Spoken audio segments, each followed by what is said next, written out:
पूछोगे नहीं सर कि एक कंजर्वेशन लॉ एक्चुअल में क्या होता है क्या नहीं होता है, तो सबसे बड़ी बात कि मैं आपको बताना चाहता हूँ कि कंजर्वेशन लॉ क्या होता है। तो कंजर्वेशन लॉ को बताने के लिए मैं आपको दो चीज़ें बताऊंगा कि किसी भी वर्ड के पहले, जैसे कंजर्वेशन ऑफ मोमेंटम हो गया, कंजर्वेशन ऑफ एनर्जी हो गया, कंजर्वेशन ऑफ चार्ज हो गया, कंजर्वेशन ऑफ मोशन हो गया, कंजर्वेशन ऑफ फोर्स हो गया, कंजर्वेशन ऑफ कुछ भी, मतलब जो आपको लगे, तो किसी भी वर्ड्स के पहले अगर कंजर्वेशन लग रहा है तो उसका मतलब क्या होता है, इसको थोड़ा सा जानना चाहिए आपको, ठीक है। तो कंजर्वेशन का मतलब क्या हुआ कि जैसे चार्ज कंजर्वेशन हो गया, ठीक है। तो मान लीजिए कि ये हमारे पास दो हाथ हैं, सपोज करिए कि हमारे पास एक हाथ ये है, एक हाथ ये है, हथेली।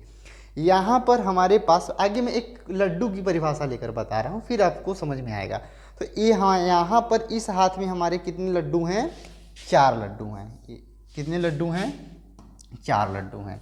1 2 3 4, इस हाथ में 4 लड्डू हैं और इस हाथ में कितने लड्डू हैं, 2 लड्डू हैं। कितने, 2, 1 2।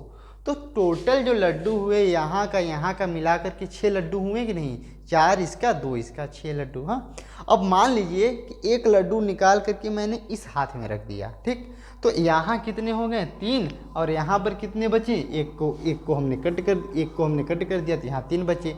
6 पहले भी थे, 6 अभी भी हैं, बात को समझ रहे हो कि नहीं, 3 3 6।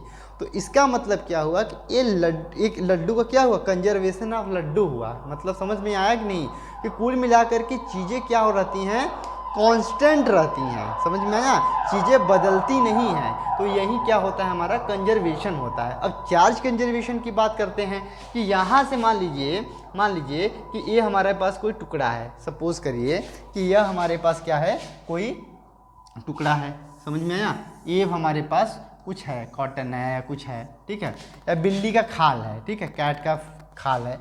और ये हमारे पास एम्बर का एक कुछ रॉड या कुछ, ये रॉड है, ठीक है, ये कोई रॉड है।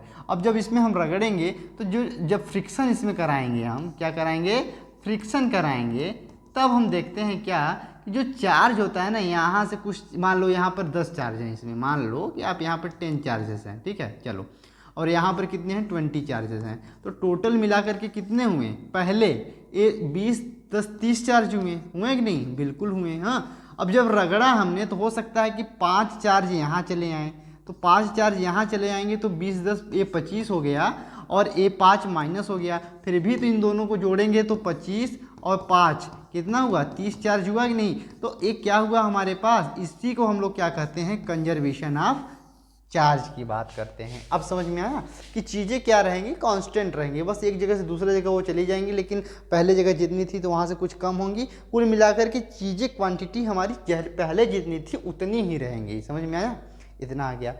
अब क्या हो गया, चार्ज ट्रांसफर, चार्ज कंजर्वेशन। तीसरा मोस्ट इंपॉर्टेंट क्या है हमारे पास, कि जो हमारे पास चार्ज होता है ना, वो क्वांटाइज्ड होता है। चार्ज हमारे पास क्या होता है, जो चार्ज